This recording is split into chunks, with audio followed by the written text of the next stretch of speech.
Hello and welcome to QIP Mains 2020, a series of video lectures where we discuss answers, approaches, as well as the skill and art of answer writing from the questions which have been asked in our Mains 2020 test series. In this particular video, we have taken a question from our International Relation and International Security test. So the question which we have taken up is, linkage between organized crime and terrorism is a symbiosis. Explain. The question is of 10 marks and it needs to be answered in 150 words. So let us just clear the expectations of this video right at the outset. First, we are going to discuss why we have taken this particular question. We will lay emphasis on previous year questions which have been asked in UPSC.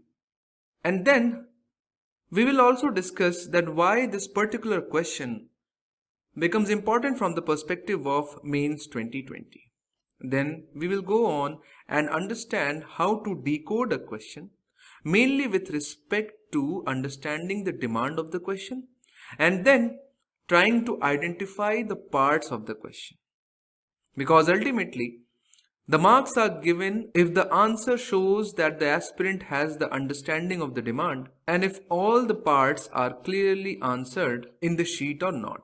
Then we will discuss our own sample answer and we will review our own sample answer. So let us now begin the discussion. So let us start by first discussing why we have taken this particular question. So first and foremost, syllabus is our guide. If you look at the GS paper 3 syllabus, the second last paragraph has this particular line: linkage of organized crime with terrorism. And UPSC in the past years has directly asked questions from the syllabus lines. So the starting point would be to first understand the terms which have been mentioned in the syllabus and then gain the ability to describe them. If you look at the question asked in 2019 examination, UPSC asked, the banning of Jamaat-e-Islami in Jammu and Kashmir brought into focus the role of overground workers in assisting terrorist organizations. Examine the role played by overground workers in assisting terrorist organizations in insurgency affected areas. Discuss measures to neutralize influence of OGWs. So if we just try to dissect this particular question, the first sentence is just a statement. It doesn't want you to answer anything. Whereas if you consider the parts or the demands of the question, it actually starts from examine the role played by OGWs. And the second part is that you have to discuss measures to neutralize influence of OGWs. So the first answer to the question why we have taken this question, linkage between organized crime and terrorism, is because linkage between organized crime and terrorism appears in syllabus. Then UPSC has asked questions from this line in past as well. Then let us understand the current context of this relationship between terrorism and organized crime. And the reason behind that is in 2020 August, the linkage of terrorists with those of organized crimes was in news because it assumed special significance in the meeting of United Nations Security Council. So this news headline has been taken from 8th of August, which talks about the nexus between terrorists and organized crime took center stage in the Security Council on Thursday, with experts raising fresh concerns over opportunistic alliances emerging among belligerents who share hostility towards national authorities and seek to exploit vulnerabilities created by the COVID situation. So in the wake of COVID-19 pandemic, there is a shift in the focus of the national governments across the world. And now, in United Nations Security Council, along with UN DOC, has expressed this concern that these terrorist organizations and organized crime networks would try to utilize the gap created in the governance and internal security architecture to increase their influence. So there is an apprehension that due to COVID-19 pandemic, an opportunity has been created for terrorists, and this linkage between organized crime and terrorists is going to solidify. So let us start by first identifying the parts of the question. So as you can see that there is just one statement, or you can say there is just one part, and a lot of questions in UPSC are designed in such a way that they consist of single part, which is you have to establish the linkage between organized crime and terrorism and show that this relationship is symbiosis. Now what is a symbiosis? Now symbiosis is a relationship where the two parties derive benefit.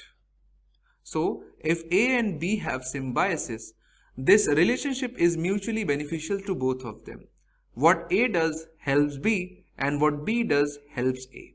And we have to show that terrorists help organized crime networks and they are indeed helped by organized crime networks. So this will be a symbiosis, and that is what you have to establish in the answer. So one way to do that would be to clearly identify the needs of terrorists as well as the needs of organized crime groups, and to show how the needs of terrorists are being fulfilled by OCGs and how the needs of OCGs are being fulfilled by terrorists, and that is what we will do. Now if we talk about the key terms, of course key terms are organized crime and terrorism. So these are the two key words which you will have to define in order for the examiner to understand that you have a clear-cut comprehension of these two terms. And then what you have to do? You have to establish symbiosis relationship. So that is also a key term which needs to be clearly elucidated. And finally, you have to explain. So if we consider the answer structure, of course, it is going to start by defining the terms organized crime. And then if we consider the body part, we have to show the needs of terrorists satisfied by organized crime groups and vice versa for the organized crime group as well. And then finally, we will conclude the answer by demonstrating the need for breaking this nexus. So let us start the discussion of the sample answer. Of course, no answer can start without an introduction.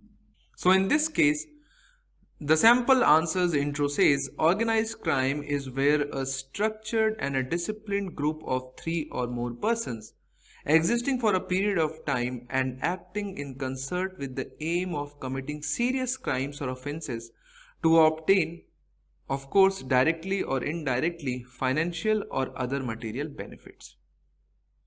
So in the first line, you have clearly outlined the definition of organized crimes.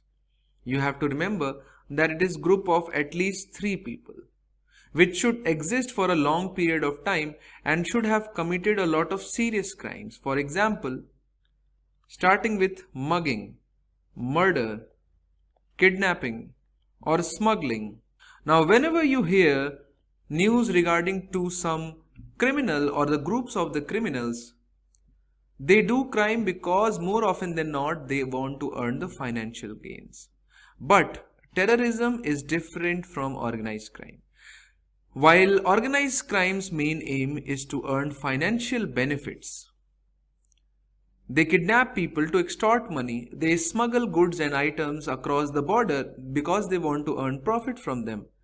But terrorism is carried out not mainly for the financial gains but rather for ideological and political objectives. Although there is some aspect of financial gains as well, because if you see, Taliban carries out opium trade because they want to sustain themselves and for that they want to earn revenues. But the main purpose of the existence of the terrorist groups is that they want to either propagate a particular ideology or they want to propagate a particular political ideology. So in the intro part, we have clearly outlined both of them. And then we have started directly answering the question by saying both assume symbiotic relationship, especially in underdeveloped and developing countries. Why? As we discussed, needs of terrorists are satisfied by organized crime. How?